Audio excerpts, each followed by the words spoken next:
Oke. Yes, oke. Selamat pagi teman-teman semuanya. Dan pada malam hari ini kita ingin berbicara tentang ancaman dan gertakan. Jadi pengancaman. Wah, bahasanya ngeri ini ya teman-teman. Jadi mengancam, ya. Mengancam ini bisa macam-macam, bisa bisa banyak hal yang kita bahas tentang ancaman. Yang sering juga kadang-kadang saya ada temen yang telepon diancam begini-begini, entah nggak tahu itu dianya jadi korban atau dianya juga sendiri yang ibaratnya sindikatnya. Intinya karena ditelepon saya hanya bisa meraba, menelaah dan melogika. Ya, apakah ini benar atau bagaimana? Kan itu kelihatan dari cara teman-teman ngomong di telinga itu sambil kita pikir kalau orang yang sudah biasa mendengarkan itu pasti akan agak sedikit ngerasa ganjal, janggal atau sesuatu yang kok aneh ya, kok kasusnya begini ya, kok ceritanya begini. Kadang-kadang itu kerasa sekali biasanya. Dan kita cuman senyum-senyum aja, muka kita kita perlihatkan senyum-senyum aja. Di Hongkong benar-benar harus bisa jaga sendiri. Nah, Mbak Eva Trisana, makanya kita kita kita sampaikan ya. Ancaman ini yang pertama ini ancaman terhadap orang yang ada di sekitar kita. Ancaman terhadap ancaman dari orang yang ada di sekeliling. Ruang lingkupnya kan ada yang orang sekeliling, terus ada orang yang jauh berpura-pura baik, terus memanfaatkan, terus ada juga ancaman yang love scam, ancaman itu apa namanya tindakan atas kebodohan kita, ya pokoknya bervariasi macam-macam. Coba ini kita ulas sedikit ya. Mbak Sekar Arum, sapa malamku Mas Sandro dari Singapura. Terima kasih Mbak Sekar Arum, luar biasa Singapura. Jadi gini, banyak yang kadang-kadang teman-teman itu ancaman justru datang dari orang terdekat. Orang terdekat ini biasanya bisa jadi suami, bisa jadi anak, bisa jadi orang tua, bisa jadi tetangga, bisa jadi orang yang nggak suka dengan kita, tapi dia sebenarnya orang dekat kita. Nah, saya cuma ingin sampaikan kepada teman-teman ya, ancaman apapun, kalau memang, ya sekali lagi, kalau memang teman-teman ini merasa tidak melakukan kesalahan, nah ini yang harus dicatat. Biasanya orang ngancam itu orang yang mencari kesalahan kita, mencari kelemahan kita, mencari kekurangan kita. Jadi, mencari sesuatu yang memang kitanya itu tidak merasa bahwa itu sebuah kesalahan. Kalau orang yang berbuat jahat di hati kayak ada yang ganjel Mas Andrew, kayak dulu temanku mau pinjem pasporku Mas. Nah, ya bagus, berarti sensenya sampean, kesadaran sampean itu sangat tinggi. Nah, biasanya orang yang akan mengancam kita, orang yang akan berbuat menggertak ataupun mengancam itu mencari sisi kelemahan, mengamati kita, melihat kebiasaan, melihat perilaku, melihat pola, melihat apapun itu dari dalam diri kita. Nah, ini wajib yang teman-teman tahu. Jadi ancaman itu akan muncul. Wah, telah jawab Mas Andro, temanya apa ini? Dibaca Mbak, ancaman dan gertakan. Jadi orang-orang yang akan mencelakai kita, orang-orang yang mau memperdayai kita, itu adalah orang-orang yang sebenarnya sudah mentarget kita. Bahkan hari-hari ini, jebakan-jebakan Batman itu akan diciptakan. Misalnya contoh nih, ya, itu kalau kita di pihak keluarga ya, jadi sudah live lagi ya Mas. Wah, ya saya kalau sempat live live Pak Damai. Ya, jadi nggak nggak ada batasan Pak, damai. Mau live live, mau ngobrol ngobrol, mau cerita cerita. Yang penting materinya, kajiannya, bahannya itu yang sesuai dengan persoalannya teman-teman. Jadi ancaman ini biasanya datang karena benar-benar kita itu dilihat punya celah, punya kelemahan, punya kekurangan, punya sesuatu yang mereka bisa. Nah, biasanya orang-orang yang ngancem ini kan kalau awalnya dari kesalahan kita, misalnya kita pinjam uang, nah, jelas itu akan muncul kalau kita nggak bayar pinjam uang. Tapi kalau ancamannya ini terjadi karena bentuk kelalaian kita, bentuk ketidaksengajaan, atau kita tidak pernah memikirkan bahwa itu nanti akan justru membuat serangan balik ke kita. Nah, makanya kan biasanya mereka memancing kan. Zaman TNC dulu pun sering diancam, dirayu, ikutan gabung tapi nggak punya komitmen bahwa dia Hongkong cukup kerja untuk ngumpulin nabung dan nabung.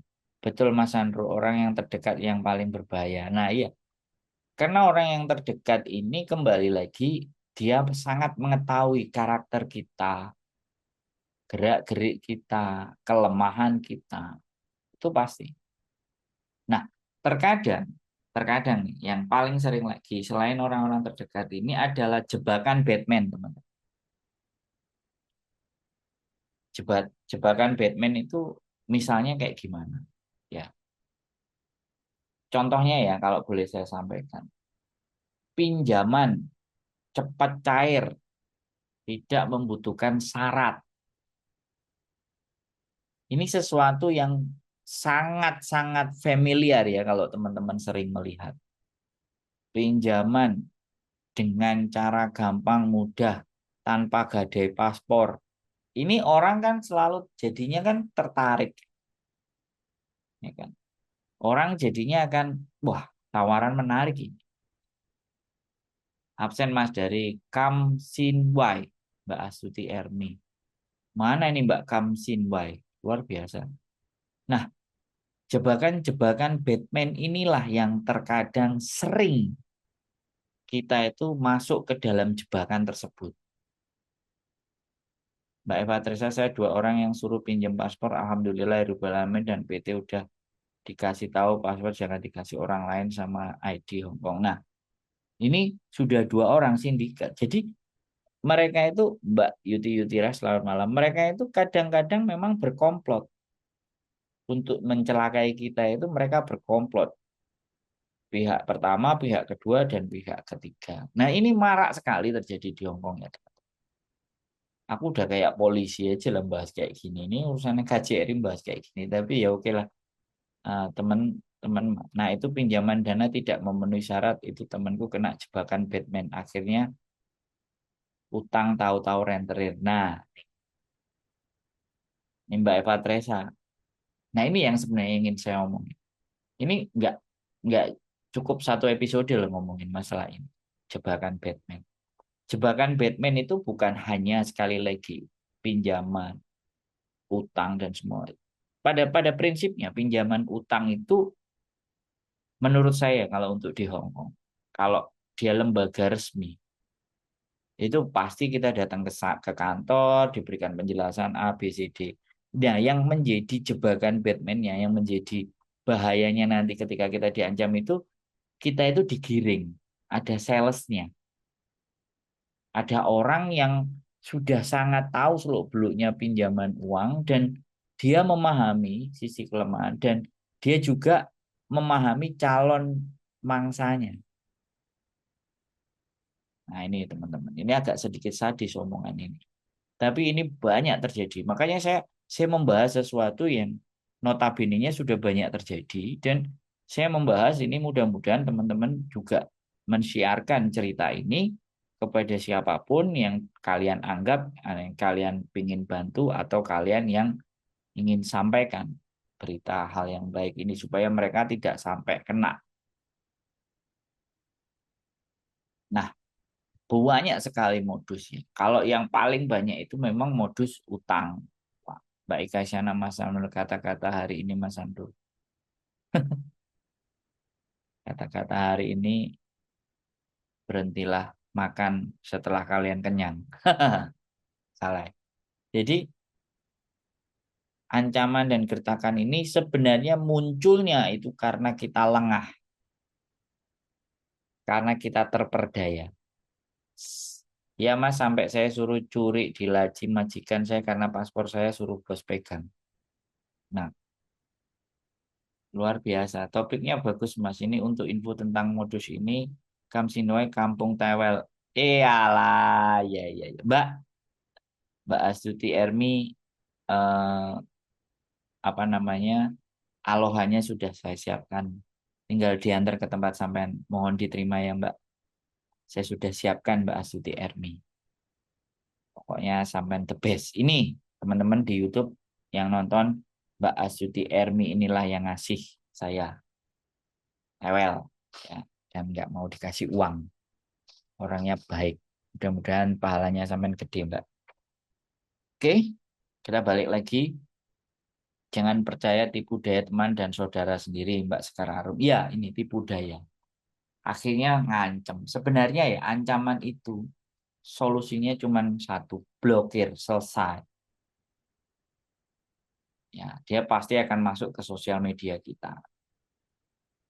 Ya, blokir, unfollow atau unsubscribe atau apapun. Pokoknya close semua.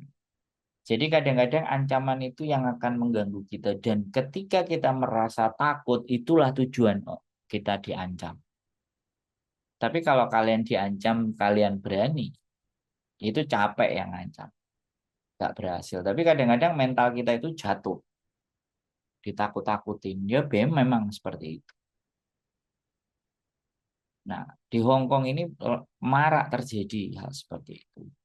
Mulai dari job cowok, mulai jadi apa ibaratnya mengambil eh, foto telanjang kita, video telanjang kita, video bugil kita. Itu kan karena memang apa ya? Kita itu kesepian. Kita itu tidak ada yang memperhatikan. Kita tidak ada yang meninabobokkan. Kita tidak ada yang memberikan kasih sayang. Sehingga orang lain itu memperdayai kita dalam bentuk hal-hal yang manis. Makanya kalau ada yang berbicara sesuatu yang manis-manis, hati-hati. Kebanyakan manis kan bisa diabetes, ya kan? Ya, tapi kembali lagi ya teman-teman. Namanya kadang hati kita itu merasa kesepian. Hati kita merasa kosong. Kok nggak ada ya pangeran yang berkuda datang kemudian memberikan segala sesuatunya. Yang kadang-kadang saya itu juga bingung itu begini ya teman-teman. Saya mau transfer uang 1 miliar, tapi nggak bisa. Saya kerja di kapal, saya kerja di tengah lautan. Pulangnya harus naik helikopter. Saya sebatang kara, bertahan sakit untuk pergi sulit. Waduh, kalimatmu ngawari gitu Mbak. Pokoknya kita tahunya kerja gajian Mas Sandro. Nah, makanya nonton nonton saya itu supaya cara mandangnya, cara menyikapinya, cara melihat sesuatunya itu biar apa kebuka gitu loh Mbak, ya kan. Nah, kayak kayak Mbak Eka Isyana ini tulisan komennya ini memancing. Memancing siapa? Para pangeran-pangeran berkuda yang mau siap menghancurkan kita, Mbak. Bertahan sakit untuk pergi sulit. Yo, dari kata-kata loh ya. Sosial media itu sekali lagi rentan ya teman-teman. Ketika kita menulis sesuatu aja yang galau, sesuatu yang sedih, maka itu sebenarnya mengundang para bajingan-bajingan itu untuk masuk. Saya Nina Boboknya lihat YouTube Mas Sandro lagu sampai tertidur. Terima kasih. Jadi ini ya, kalian berkeluh kesah, kalian mencari sesuatu. Nah, itu sudah menjadi target Mbak Parti Budi, betul juga Mas Andro. Aku dulu pernah diminta jadi saksi pinjam uang, nggak mau keluargaku dicaci maki. Nah ini, ya kan. Malam Mas Andro kata-kata hari ini Mas Andro langsung dihapus sama Mbak Kaisang. Iya Mbak, berhati-hati sekali. Sekali lagi, kata-kata kita, postingan kita, nggak jadi kalau gitu Mas Andro semangat. Loh iya nggak apa-apa. Nggak, aku mengingetin aja. Orang itu mencari mangsa itu di sosial media. Ancaman, getakan, menakut-nakuti. Itu modus ya, modus yang sudah sangat biasa mereka lakukan. Nah, inilah yang menjadi sasaran. Makanya kan saya kepikiran sampai di situ loh, nyari materi teman-teman. Ya aku nggak ngerti teman-teman. Aku selalu yakin apa yang tak sampaikan sama teman-teman itu menurut teman-teman pasti akan memberikan dampak yang bagus. Karena selama ini selalu komennya itu masih bagus. Berarti channel saya nggak sampai kelempar-lempar karena komennya bagus. Kalau komennya mulai jelek, ngawur, anarkis, brutal, itu biasanya udah kelempar jauh. Ya, kayak gitu ya teman-teman. Jadi ini masih orang-orang yang di sekitar kita yang masih support. Jadi kayak kayak gitu ya teman-teman. Bahwa sosial media ini adalah selain tempat kita mencari informasi, jangan salah juga, tapi tempat juga untuk mencari mangsa. Nah, sayangi diri sendiri, bahagiakan diri sendiri, nggak usah berharap orang lain membahagiakan kita. Mantap ini Mbak Erni Rahayu. Lah masalahnya Mbak Erni Rahayu, apakah kita cukup mengenal diri kita sendiri sehingga kita mampu dan bisa merasa bahagia? Penting untuk bisa mindfulness, sadar dan menyadari bahwa diri kita itu berharga dan layak untuk bisa bahagia dengan usaha dan cara kita sendiri. Nah, sadar nggak kita? Kita memahami nggak sampai di titik itu? Kadang-kadang namanya perempuan, mohon dimaafkan ya kalau saya menyebut gender perempuan, itu memang hatinya kuat, tapi di balik kuat hati kalian, itu ada rasa sepi,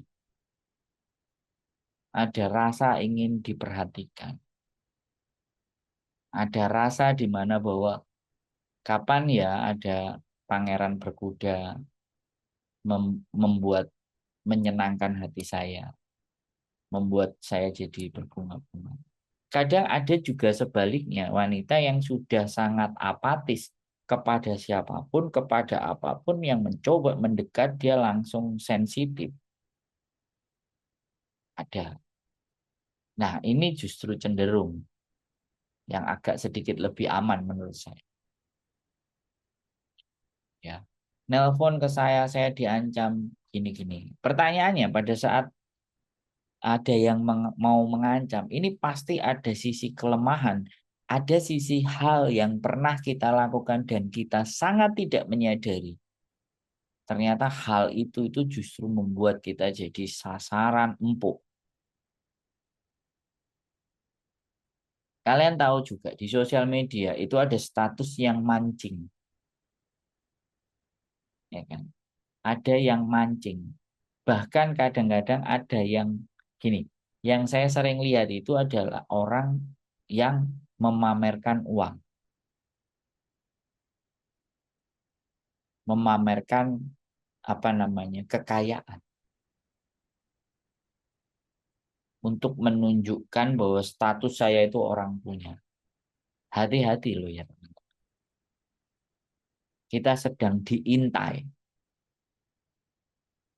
ya kan? Kita sedang dalam incaran mereka. Banyak sekali cerita tertipu uang, banyak sekali cerita video foto bukti love scammer, banyak sekali itu cerita.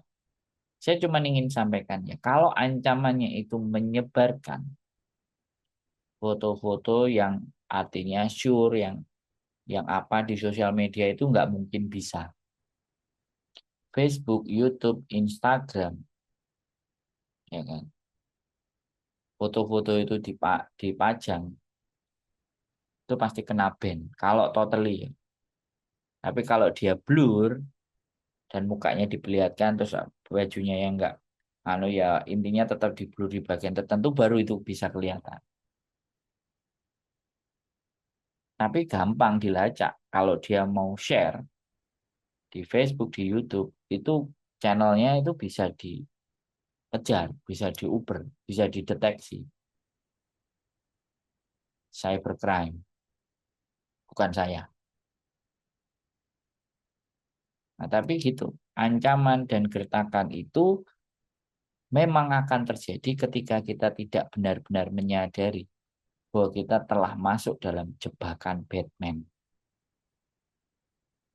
Nah, bagaimana kita supaya tidak masuk dalam jebakan Batman? Ya, kita harus benar-benar pada saat melihat sosial media, itu diperhatikan teman-teman. Diperhatikan baik-baik, ditelaah baik-baik, nontonnya nggak hanya dengan mata, tapi sama dengan pikiran. Kayak contohnya, contoh aja yang sederhana kemarin tak kontenin, tadi pagi konten, itu orang sakit, datanglah orang yang mau nolong, minta nomornya, janji akan menolongnya, membawa ke rumah sakit, malah diterapi di bawah rumah. Nah, kalau dilihat dari kasus ini, ya kan, ini kan janggal, teman-teman. Semuanya membela. Wong disuruh ke rumah sakit kok. Terus kemudian ada yang datang, saya deket, kebetulan deket. Bisa saya samperin, kasih nomornya. Di telepon, namanya orang sakit. Sekali lagi ya saya ngomong sama teman-teman.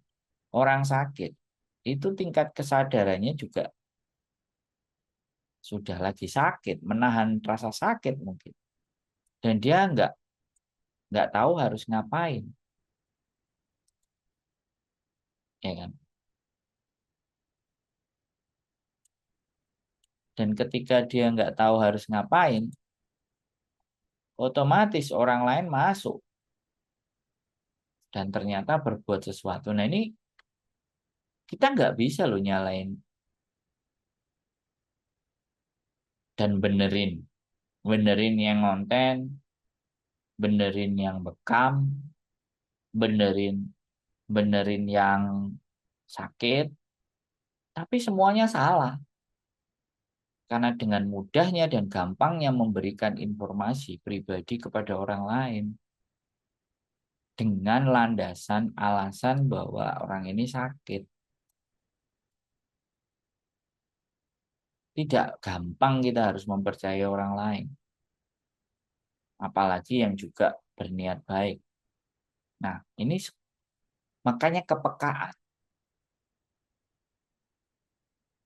Saya bukan hendak mengevaluasi ya, bukan hendak menyalahkan, enggak, tapi ini akan menjadikan pembelajaran buat kita semua.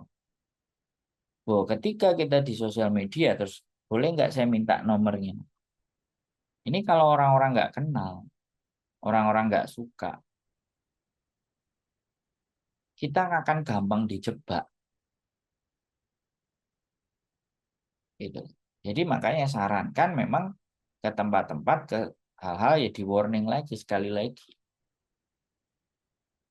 Karena kita sendiri tidak bisa incas, terus ada orang yang mencoba menawarkan, ya kita berpikiran positif, ya nantinya akan dibantu dan ditolong, ya telah tambah masalah. Kayaknya kita berhati-hati juga. Orang eh, di Hong Kong ini ya, kita mengirim surat atau paket aja ke rumahnya majikan itu bisa jadi sebuah masalah. Nah ini loh teman-teman, ya, yang disampaikan sama Mbak siapa tadi bahwa pokoknya kita taunya kerja gajian Mas Andro. Nah ini Makanya kan kadang-kadang saya itu kok merasa, kenapa sih kok teman-teman yang dijadikan sasaran, ya kan? Karena capek, pikiran, fisik, jadi sudah. Terus ini juga terjadi bagi orang-orang yang sudah lama-lama penawaran-penawaran terhadap investasi ini, wah, dengan modus berapa kali coba yang aplikasi, ya kan? Banyak sekali dengan kalimat-kalimat, bahkan ada juga tawaran-tawaran kuliah, tawaran khusus, tawaran belajar, tawaran yang nanti hasilnya dapat sekian persen. Wah, ini loh ya teman-teman yang ingin sekali lagi saya sampaikan ke teman-teman. Saya akan selalu berjuang dan berusaha menyampaikan materi-materi yang terjadi di antara kita, di antara teman-teman, di lingkungan sekitar. Jadi saya tidak membahas orang yang bermasalahnya. Saya membahas jauh sebelum kita kena masalah. Kita harus punya pengetahuan yang cukup agar kita tidak terkena masalah. Ya, jadi seperti itu ya teman-teman. Makanya masalah itu muncul, persoalan itu timbul. Yang pertama karena diri kita.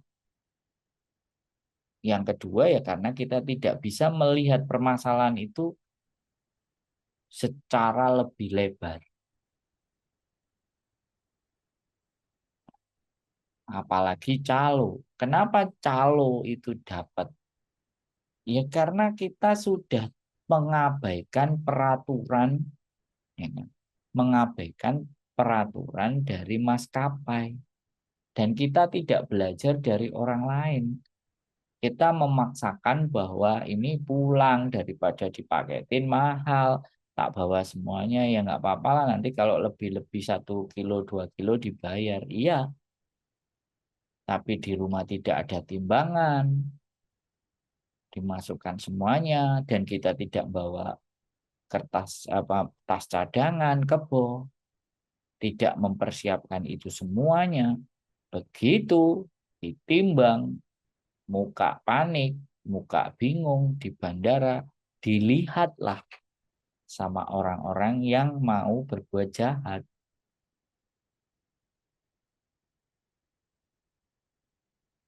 Mbak Satyani Ani, soal mengakhiri semua jauhkan dari orang jahat dan semoga kita selalu punya prinsip sendiri agar selamat dan sukses. Ingat tujuan awal agar semangat. Terima kasih.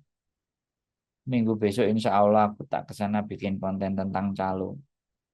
Is, nggak konten apa ya yuk. Ya, Waalaikumsalam Mbak Setiani. Terima kasih. Sebab aku pernah jadi korban. Jadi, Waalaikumsalam ya kan. Punya prinsip selamat. Ya, tapi kan kita tidak bisa berbicara seperti itu. Orang jahat. Orang jahat itu ada di sekitar. Bahkan saya sendiri pun.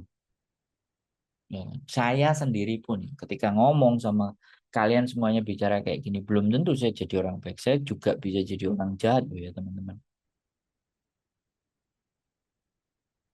Saya jadi jahat kalau ada orang-orang yang memanfaatkan saya. Ya kan? Dan dan kalau saya sangat tidak sadar bahwa hidup ini hanya memanfaatkan dan dimanfaatkan, maka saya bisa jadi jahat dan ini kan bahaya.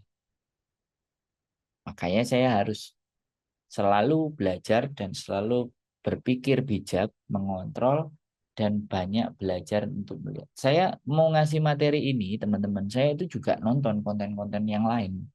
Saya rangkum, saya keluarkan di sini, saya sampaikan kepada teman-teman. Ya saya juga berpikir, menu apa lagi yang mau saya sajikan ke teman-teman, hal apa lagi yang ingin saya bicarakan ke teman-teman. Karena saya memang bukan ustadz, bukan profesor. Nah, bojoku sudah ngasih isyarat. Oh, gitu. Itu panggilan. Panggilan sayang bahwa saya harus menyelesaikan. Oke, jadi ancaman gertakan itu sebenarnya hanya membuat kita takut. Semakin kita takut, tujuan mereka akan tercapai. Semakin kita cari cara supaya kita tetap tidak pernah merasa takut kalau memang kita tidak melakukan sebuah kesalahan. Oke, teman-teman semuanya, itu waspada, kejahatan ada di mana-mana. Ya, sudah ada peringatan, warning, dan bahaya kalau kita mengindahkan warning. Bisa dibalik ini nanti rumah. Tetap semangat teman-teman semuanya, sehat selalu. Selamat malam, semoga apa yang kita bahas di malam hari ini bisa bermanfaat buat kita semua. Keep stay tune my YouTube channel and see you next video. Bye-bye. Sehat selalu semua.